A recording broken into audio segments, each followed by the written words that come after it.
Processes and tools dominate today's Agile discussions, but we are devoted to the individuals and interactions that make it work. From the beginner to the veteran practitioner, we have something for you. Welcome to Agile for Humans.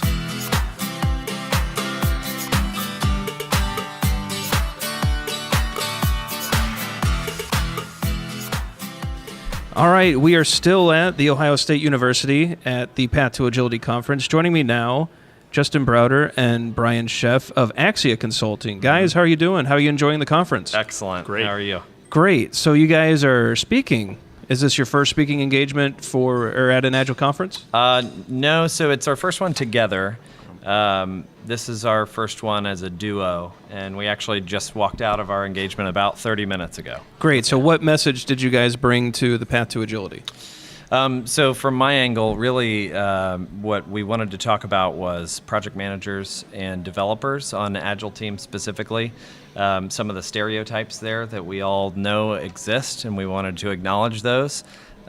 Make fun of them a little bit, make fun of each other a little bit, make fun of ourselves a little bit, and then find ways that we can bridge those gaps so that we can find commonalities and make each other better.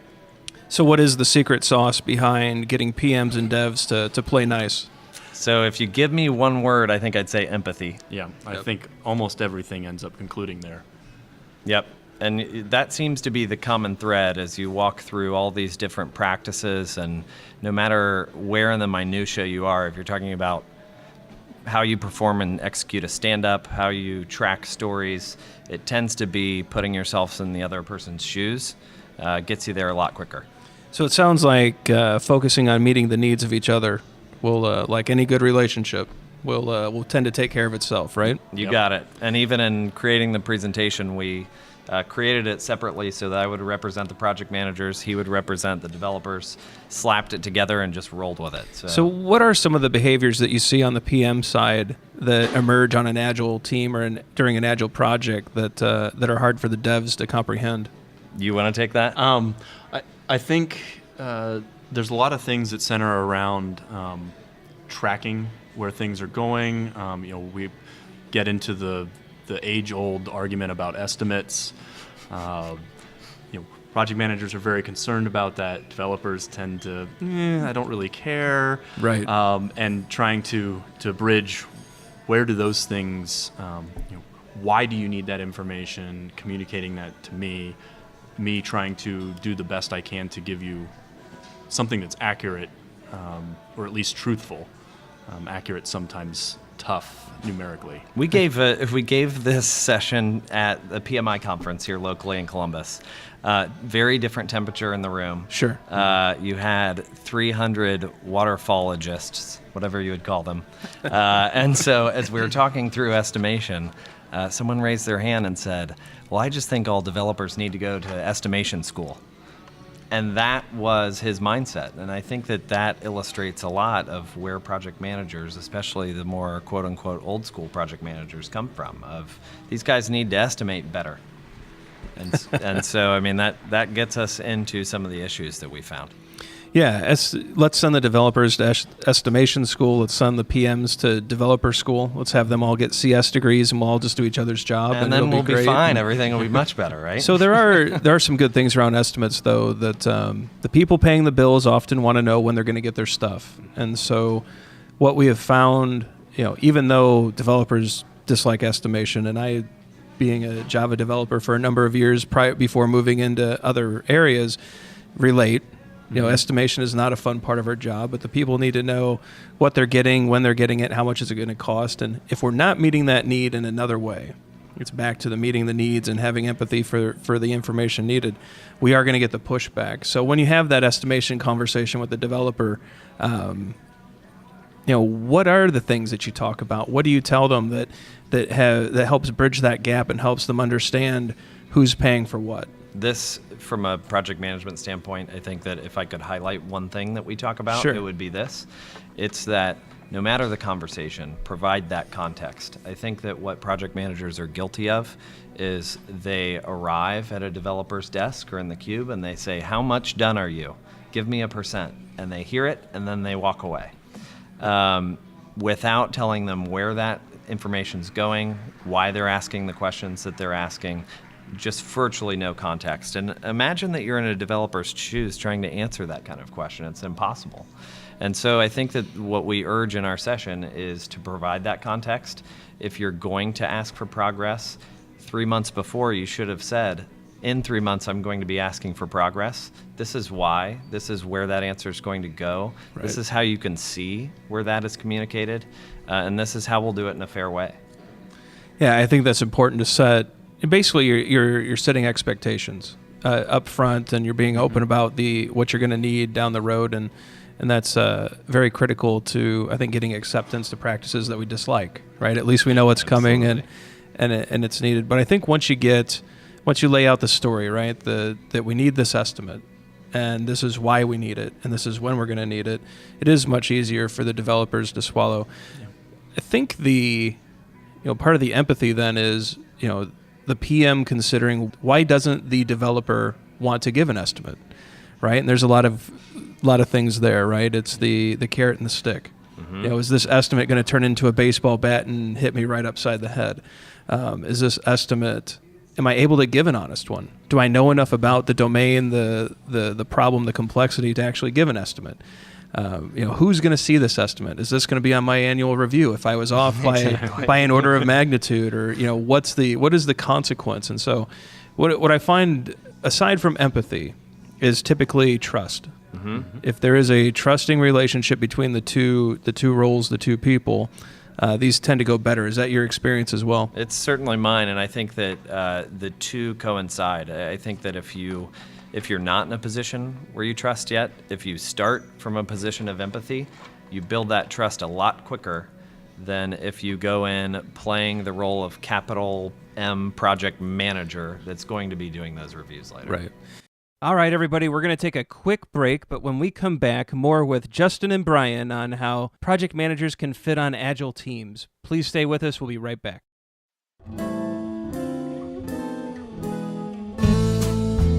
Looking for a conference that gives you customized learning options to explore Agile and beyond? Attend Agile Dev East, the premier event covering the latest techniques and topics, no matter your level of Agile adoption, this November 13th through the 18th in Orlando, Florida. Get Agile Tester, Safe Agilist, or IC Agile certified with pre-conference training classes and gain full access to the veteran keynote speakers, in-depth tutorials, topical-driven concurrent sessions, networking events, and more. As an added bonus, Agile Dev East is co-located with the Better Software and DevOps East conferences. Your one registration automatically gives you access to all three programs. Explore the program at adceast.techwell.com. Agile for Humans listeners can use Agile 16 to receive $200 off their conference registration fee. Register by October 14th, early bird deadline for a combined savings of up to $400 off at adceast.techwell.com. So you guys have taken this talk, and I think prior to our discussion here, there was the hints of a book. So what are you guys up to, taking this message into the printed world? So we are currently enjoying sleepless nights of book writing. Excellent. So I'm not gonna estimate a date for when it's going to be done yet. But I need to know. Yeah. So let me throw out that we're 74% complete with the book. How's that? Now, how much of that is margin, and how much of that? No comment. Yep. So yeah, we did give this presentation last fall at a couple of conferences. Much to our surprise and pleasantly, it's taken off, and we've had the opportunity to do it for companies and other conferences. And along the way, we were asked to turn it into a book. And so we've gone through that process. I would say we're really coming down the home stretch, knock on wood. And it's exciting because we've partnered with our consulting firm, AXIA Consulting, and they have promised to front the first I don't want to quote a number yet, but they'll front the first couple hundred books so that we can give those away for free. Excellent. And so for your listeners, just to plug that, if they email Perfect Strangers, that's the name of the book and the presentation, so perfectstrangers at axiaconsulting.net, AXIA consulting.net.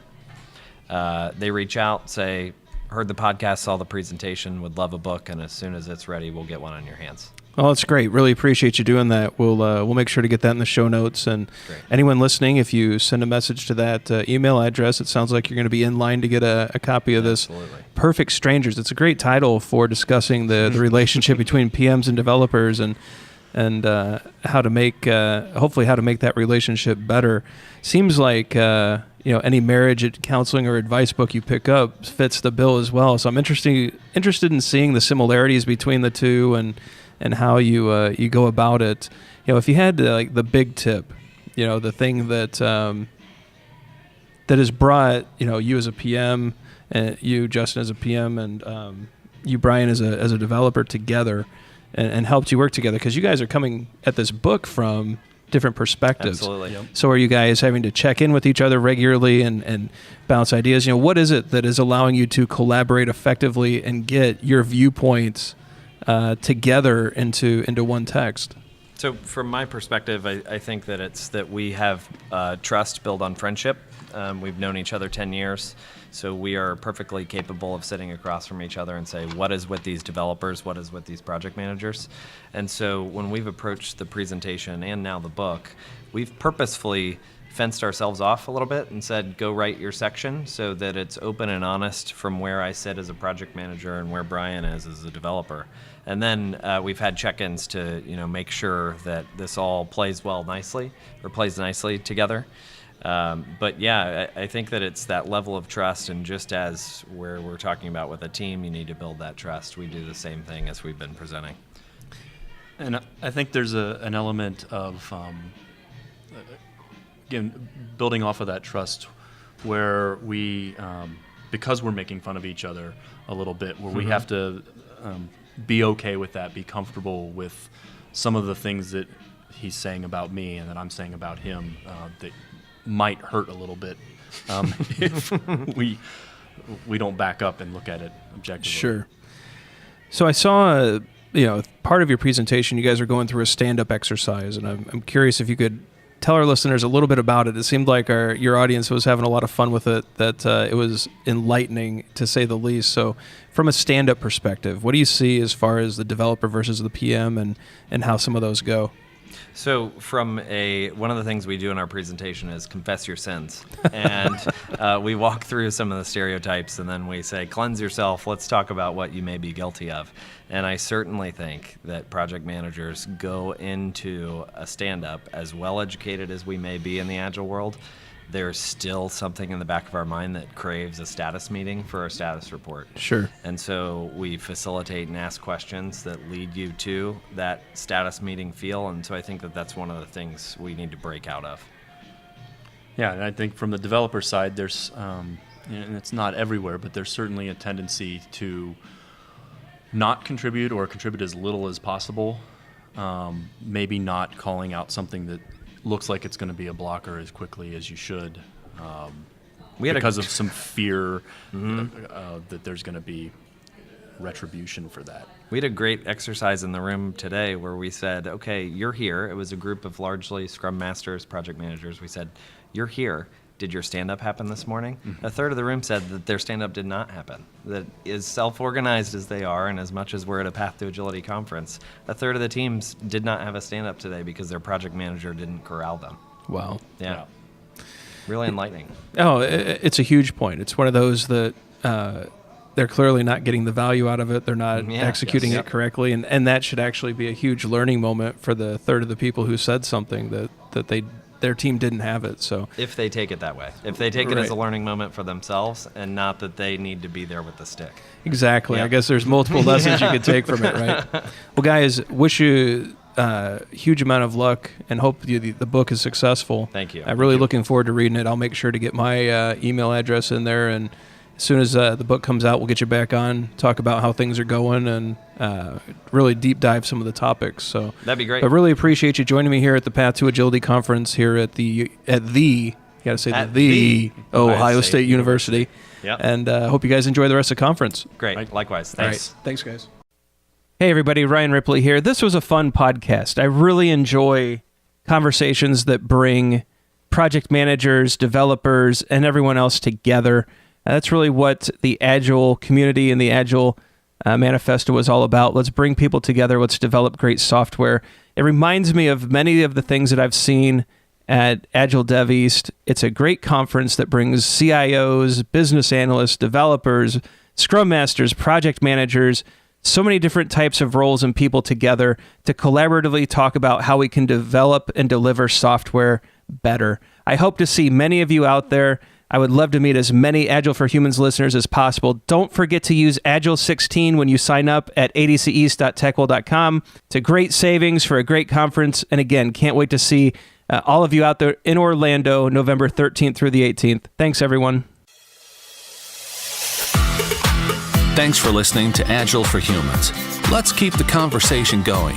Drop us a question on Twitter @AgileForHumans or visit agileforhumans.com.